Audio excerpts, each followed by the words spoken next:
Paramashivoham Om Nityananda Paramashivoham Om Nityananda Paramashivoham Om Nityananda Paramashivoham Om Nityananda Paramashivoham Om Nityananda Paramashivoham Om Nityananda Paramashivoham Om Nityananda Paramashivoham Om Nityananda Paramashivoham Om Nityananda Paramashivoham Om Nityananda Paramashivoham Om Nityananda Paramashivoham Om Nityananda Paramashivoham Om Nityananda Paramashivoham Om Nityananda Paramashivoham Om Nityananda Paramashivoham Om Nityananda Paramashivoham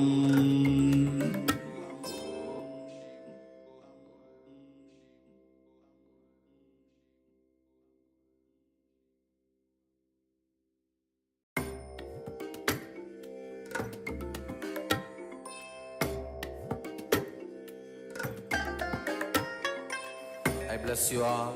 Let you all open all your three eyes and manifest the powers of Mahasudashiva. Om Nityananda Paramashivoham Om Nityananda Paramashivoham Om Nityananda Paramashivoham Om Nityananda Paramashivoham Om Nityananda Paramashivoham Om Nityananda Paramashivoham Om Nityananda Paramashivoham Om Nityananda Paramashivoham Om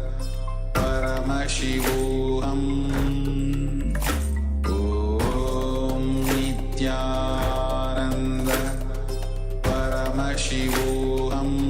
Paramashivoham Om Nityananda Paramashivoham